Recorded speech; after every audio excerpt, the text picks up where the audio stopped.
आत्मा अनादि और निर्गुण है, इसलिए वह अकर्ता, निर्लिप्त और अव्यय है तथा जन्म मृत्यु आदि 6 विकारों से सर्वथा रहित है।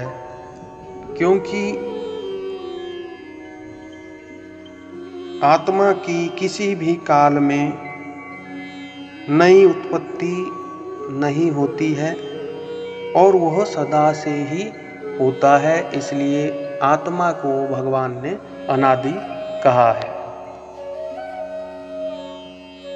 प्रकृति और उसके गुणों से तथा गुणों के कार्य से आत्मा का किसी भी काल में, किसी भी अवस्था में वास्तविक संबंध नहीं होता है, इसलिए आत्मा को निर्गुण कहते हैं।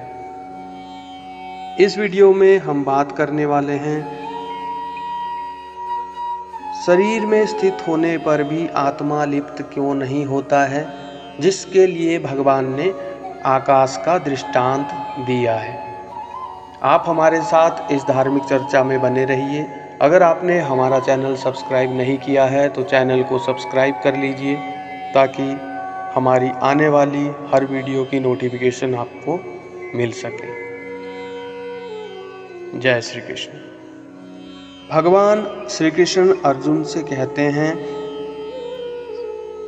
जिस प्रकार सर्वत्र व्याप्त आकाश सूक्ष्म होने के कारण लिप्त नहीं होता, वैसे ही देह में सर्वत्र स्थित आत्मा निर्गुण होने के कारण देह के गुणों से लिप्त नहीं होता। यह भगवान श्री कृष्ण ने श्रीमद् भागवत गीता के 13वें अध्याय में बताया है और आकाश के दृष्टांत से आत्मा में निर्लेपता की सिद्धि की गई है। अर्थात इसका अभिप्राय यह है कि जैसे आकाश, वायु, अग्नि, जल और पृथ्वी में सब जगह संभाव से व्याप्त होते हुए भी उनके गुण दोषों से किसी तरह भी लिप्त नहीं होता, वैसे ही आत्मा भी इस शरीर में सब जगह व्याप्त होते हुए भी अत्यंत सूक्ष्म और गुणों से सर्वथा अतीत होने के कारण बुद्धि, मन, इंद्रिय और शरीर के गुण दोषों से जरा भी लिपायमान नहीं होता है। वास्तव में प्रकृति के गुणों से और उनके ही विस्तार रूप बुद्धि, मन, इंद्रिय और शरीर से आत्मा का कुछ भी संबंध नहीं है। आत्मा गुणों से सर्वथा अतीत है। जैसे आकाश बादलों में स्थित होने पर भी उनका कर्ता नहीं बनता और उनसे लिप्त नहीं होता है, वैसे ही आत्मा कर्मों का कर्ता नहीं बनता और शरीरों से लिप्त भी नहीं होता है।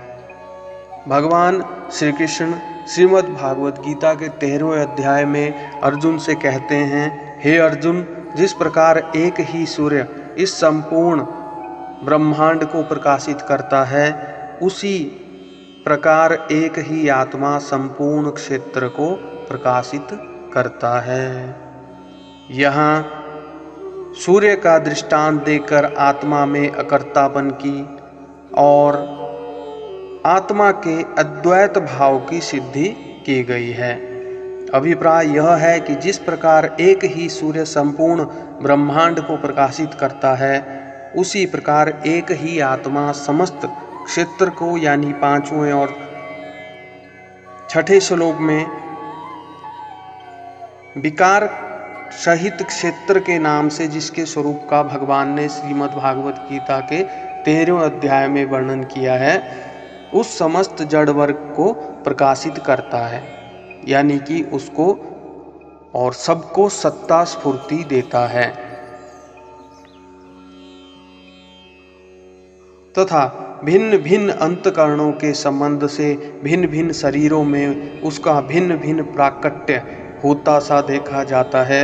ऐसा होने पर भी वह आत्मा सूर्य की भांति ना तो उनके कर्मों को करने वाला, और ना करवाने वाला ही होता है, तथा न द्वैत भाव या वैषम्यादि दोषों से ही युक्त होता है। वह अविनाशी आत्मा प्रत्येक अवस्था में सदा सर्वदा शुद्ध विज्ञान स्वरूप अकर्ता, निर्विकार, सम और निरंजन ही रहता है। अपनी इस धार्मिक चर्चा को हम यहाँ विराम देते हैं। आप हमारे साथ बने रहिए। अगर आपने हमारे चैनल को सब्सक्राइब नहीं किया है तो चैनल को सब्सक्राइब कर लीजिए, ताकि हमारे आने वाले वीडियोज़ की नोटिफिकेशन आप तक पहुंच सके। जय श्री कृष्ण।